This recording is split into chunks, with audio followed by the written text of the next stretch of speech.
Just like inbound marketing works best when all its strategies are working in harmony, your company isn't just one thing.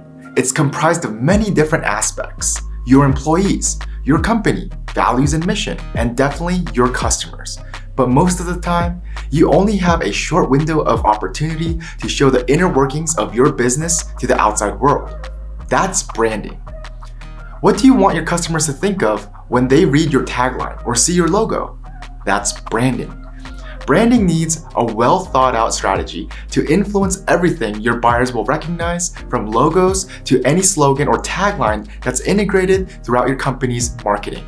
In this video, we'll go through how to create a brand your customers are sure to remember and relate with. Let's dive in. First, determine your brand's purpose and remember to think about your end customer. Put yourself in their shoes. How do you want them to think and feel when they think of your brand, and can they relate?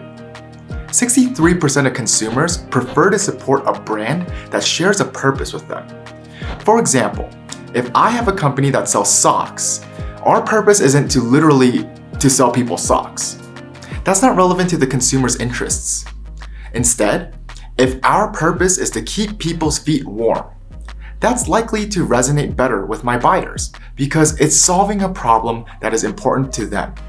Create a brand identity with your target audience front of mind. My sock company might have a completely different looking brand if my target audience were young professionals than if they were athletes, and even more different if the target audience were kids. The next thing is that you need to understand your competition. Whoever you're up against in capturing market share can tell you a lot about your shared target audience. Determine who these brands are around you and what they offer. But remember, a good understanding of your competition shouldn't cause you to replicate their branding strategy and design. Instead, use it as a tool to set your brand apart. The more you know about your competition, the more information you have to make your brand stand out. With your competition in mind, you can better understand the buyer's perspective. And when you understand the buyer's perspective, you can identify key qualities, thoughts, and behaviors of your target audience. When you pitch value propositions to your buyers, you'll want to be sure to establish a unique brand voice.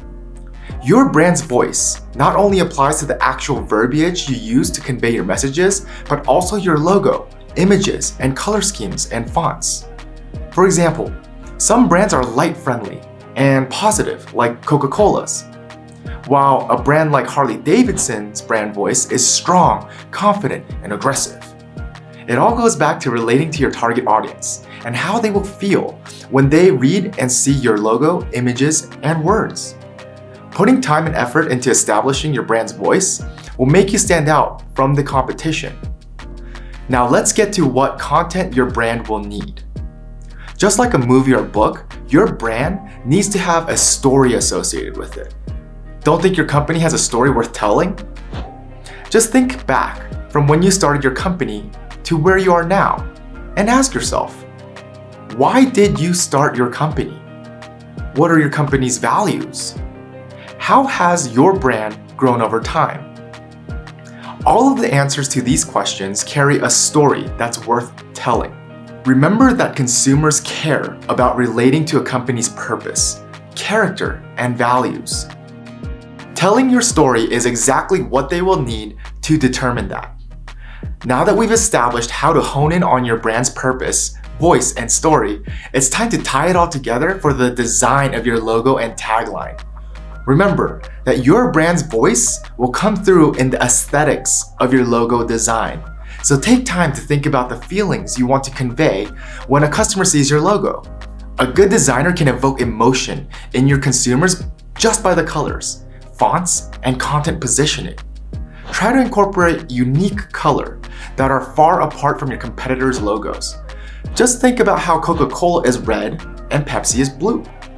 As for the verbal aspect of your brand, you'll want a tagline that includes at least one keyword relevant to your company or industry.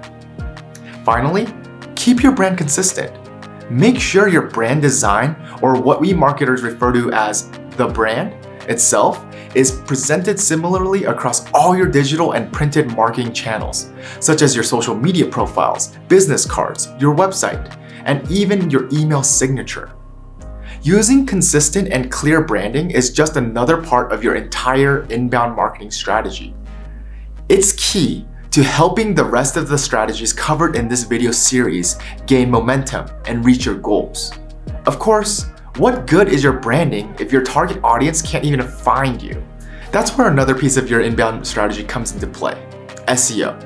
Check out our next video to learn how SEO can benefit your overall inbound marketing strategy.